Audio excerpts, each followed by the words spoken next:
నమస్తే. ఇప్పుడు మీరు చూడబోతున్న వీడియో ఖచ్చితంగా మీకు ఉపయోగపడుతుంది, నచ్చుతుంది కూడా. మరి మీకు నచ్చిన విషయం నాకు తెలియాలి అంటే ఈ వీడియోని మీరు లైక్ చేయాలి, షేర్ చేయాలి, అలాగే మన ఛానల్ని సబ్స్క్రైబ్ చేయాలి. మీ సపోర్ట్ని నాకు అందిస్తారు కదా.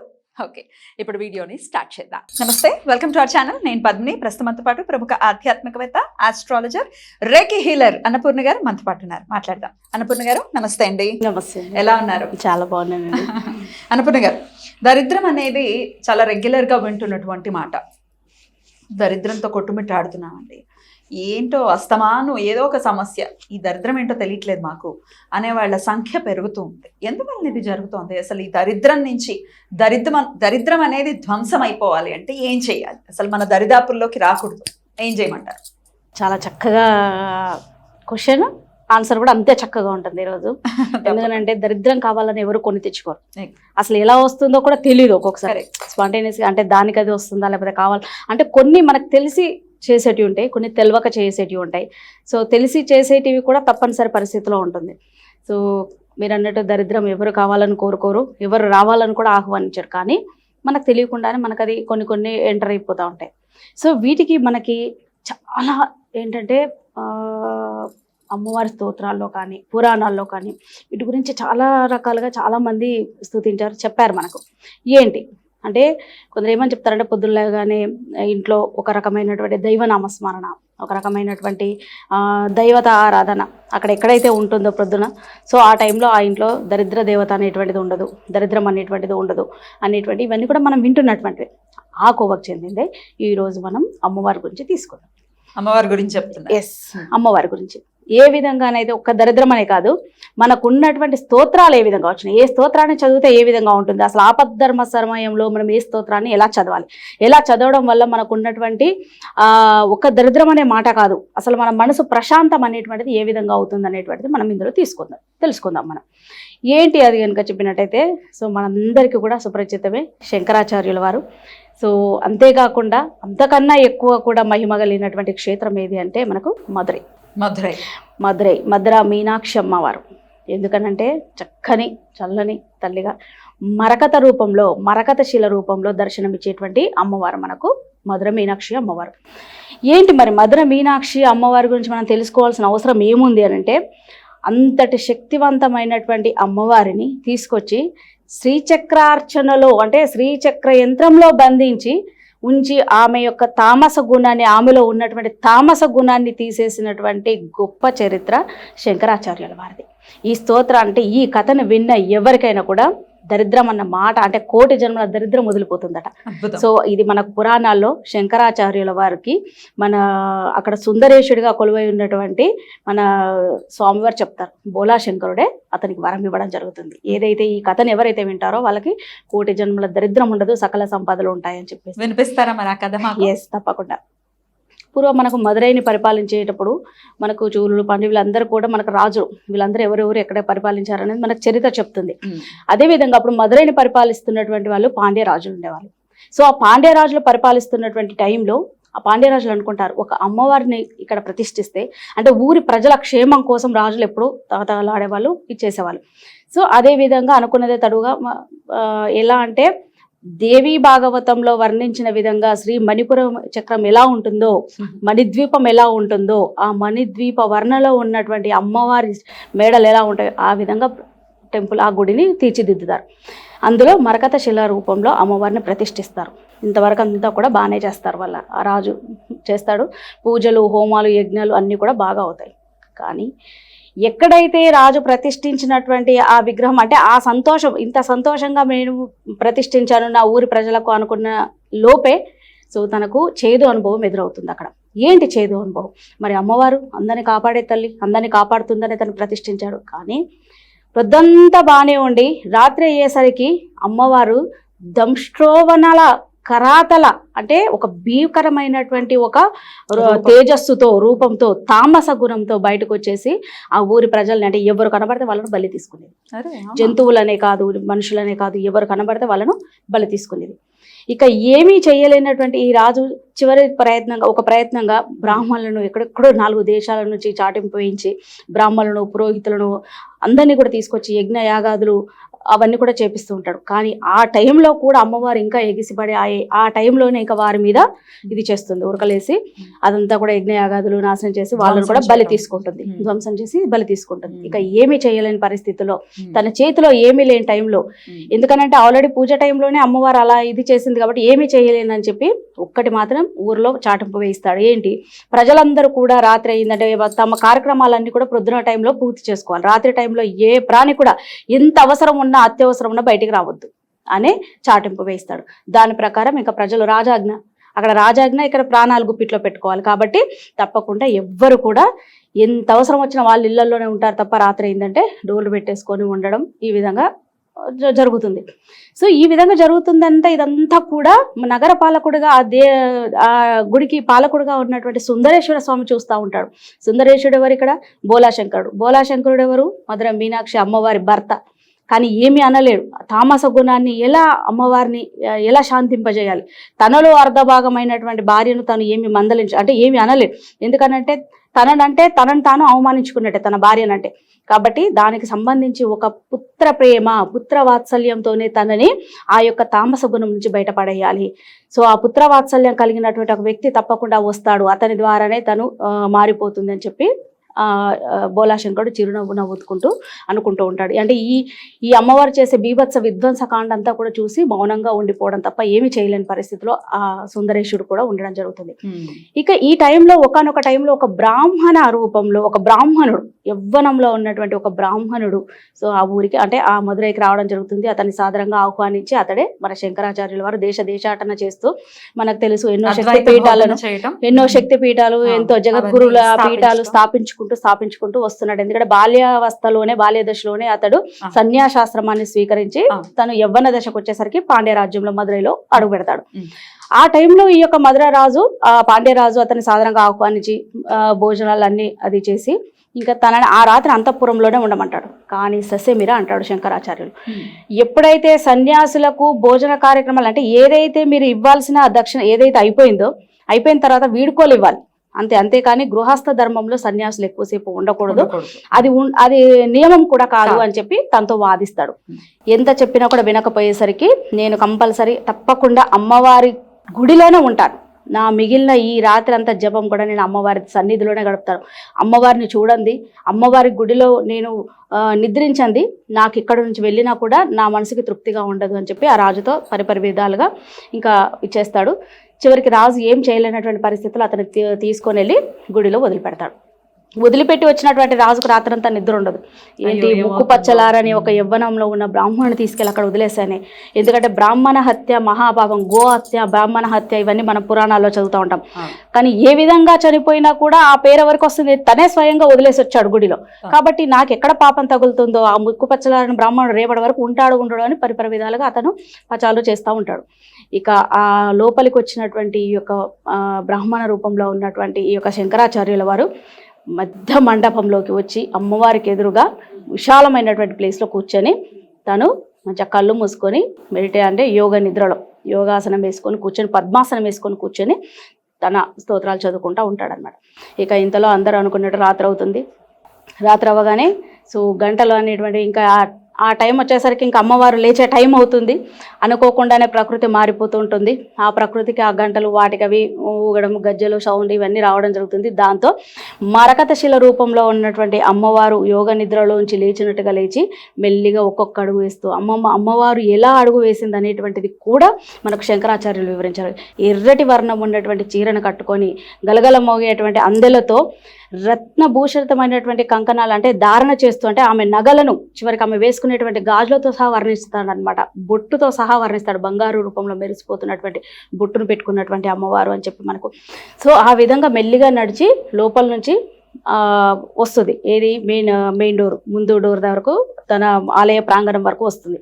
వచ్చి ఒక్క క్షణం అక్కడ ఆ డోర్ని పట్టుకొని ఆ యొక్క గడప కొంచెం ఒక్క అడుగు వేస్తే గడప దాటుతుంది. ఆ గడప దగ్గర నిలబడి అతన్ని చూస్తుంది.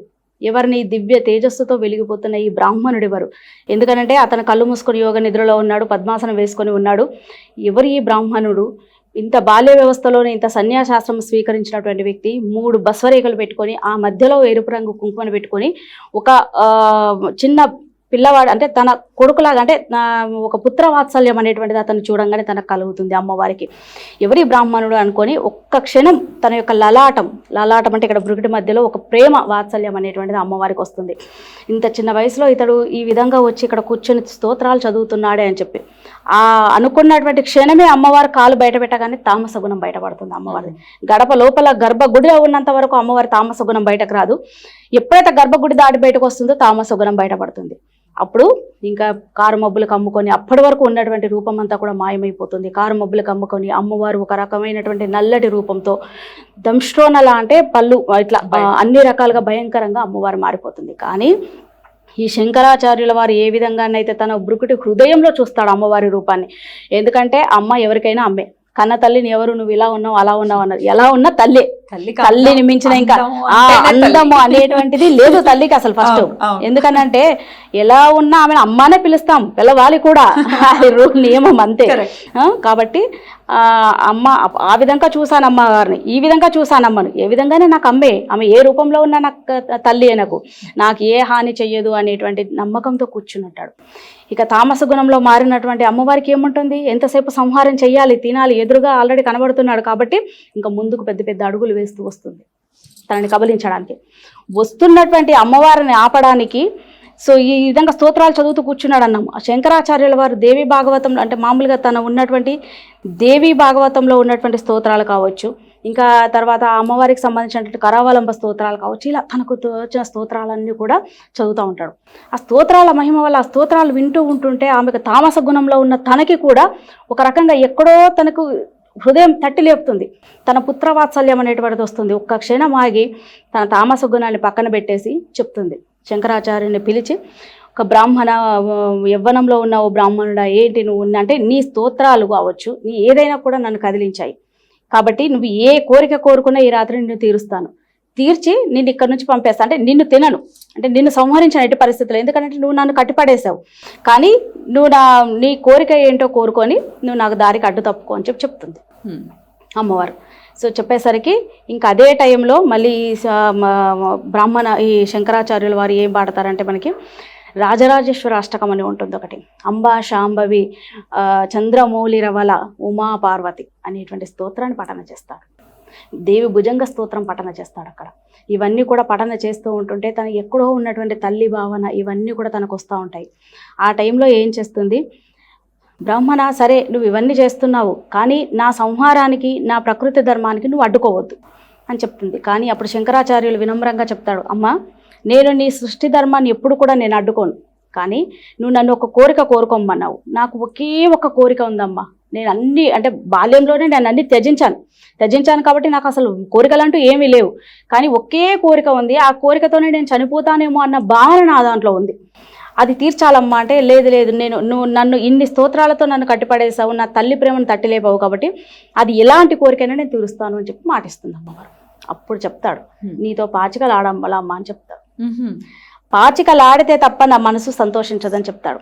కాబట్టి చిరునవ్వు నవ్వి పాచికల విషయంలో ఎన్నోసార్లు అంటే తన భర్తతో అంటే ఎప్పుడూ శివుడితో మాత్రమే పాచికలు ఆడుతుంది అమ్మవారు, ఎవరితో ఆడదు. కానీ సామాన్య మానవుడు మరి ఎంత అదృష్టం పాచికలు ఆడాలంటే, అంటే తనకు ఒక రకమైనటువంటి అహం అంటే అమ్మవారికి వస్తుంది. అంటే ఎప్పుడు ఆడినా కూడా అమ్మవారి గెలుస్తుంది అక్కడ పాచికలు. ఎందుకు గెలుస్తుంది అని అంటే అప్పుడు చిరునవ్వు అంటే చెప్తాడనమాట, ఎప్పుడు కూడా నా భర్తతో నేను పాచికలు ఆడినా కూడా నేనే గెలుస్తాను, తప్పకుండా నీతో కూడా నేనే గెలుస్తాను అనే మాట మాట్లాడేసరికి అప్పుడు సుందరేశ్వరుడు అనుకుంటాడు, పాచికలు ఆడేటప్పుడు నువ్వు గెలిచినా నేను గెలిచినా, అంటే నేను ఓడినా నువ్వు ఓడినా, నేను ఎందుకు ఓడాను నీ చేతిలో, సృష్టి ధర్మం కోసం ఓడాను, అక్కడ లోక కళ్యాణం కోసం ఓడామని చెప్పి అక్కడ సుందరేశ్వరుడు అని గమనిస్తూ ఉంటాడు అనమాట. సరే ఇంకా పాచికలాటకు ఒప్పుకోవడం జరుగుతుంది. సో అదేవిధంగా అమ్మ నీ తంత్రంతోనే నీ శక్తితోనే నువ్వు పాచికలను తయారు చేయమ్మా, నీ పాచికలే నేను విసురుతాను అని చెప్పి ఇక్కడ శంకరాచార్యులు కూడా చెప్తారు. ఇక శంకరాచార్యుల వారు అక్కడ మధ్యలో ఉన్నటువంటి ఆలయంలో అమ్మవారికి ఎదురుగా కూర్చుంటాడు. విశాలమైనటువంటి ప్రాంతంలో అమ్మవారిని తన సింహాసనం మీదే కూర్చోమని చెప్తాడు. అక్కడే కూర్చుంటుంది. ఇక పావులుగా అమ్మవారు తన కాళ్ళ దగ్గర ఉన్నటువంటి ముత్యాలను తీసుకుంటుంది. శంకరాచార్యుల వారు అమ్మ పాదాల దగ్గర ఉన్న పువ్వులను తీసుకుంటాడు. ఈ విధంగా తీసుకొని ఇంకా ఆట ప్రారంభమవుతుంది. ఈ విధంగా ఆట ప్రారంభమయ్యే టైంలో అమ్మవారే చెప్తారు, ఏ ఆట ఆడినా ఏది చేసినా చేసినా పందెం అనేది కంపల్సరీ ఉండాలి, పందెం లేకుండా ఆట ఎలా ఆడతావు ఏంటి మరి అని చెప్పేసరికి శంకరాచార్యులు చెప్తారు, అమ్మ మీరే సెలవిచ్చారు, పందెం ఏంటి అంటే నేను ఆటలో నియమ నిబంధనలు తప్పను, ఎట్టి పరిస్థితుల్లో అసత్యం ఆడను, అబద్ధాలు ఆడను. కానీ పందెంలో మీరు కనుక ఓడిపోతే, అమ్మవారైన మీరు కనుక ఓడిపోతే ఈ తామస గుణం వదిలేసి ఊరి ప్రజలందరినీ చంపడం ఇవన్నీ చేయడం ఆపేయాలి. నేను ఓడిపోతే ఆ మరుక్షణం నేను మీకు ఆహారం అవుతాను అని చెప్తాడు. కానీ అమ్మవారు లోపల చిరునవ్వు నవ్వుతూ అనుకుంటుంది, నేను ఎలాగో ఓడిపోను, తనే ఓడిపోతాడు చిన్నపిల్లోడు. ఆ టైంలో ఇతను నేను తినను, ఎట్టి పరిస్థితుల్లో నేను ఇతన్ని సంహరించను, కానీ నా సంహారం మొదలు పెడతాను అని చెప్పి అనుకుంటుంది. ఇక ఆట మొదలవుతుంది. పందానికి ఇద్దరు సై అంటారు, ఆట ఆడుతూ ఉంటారు, పందాలు వేస్తూ ఉంటారు, పావులు కదుపుతూ ఉంటారు.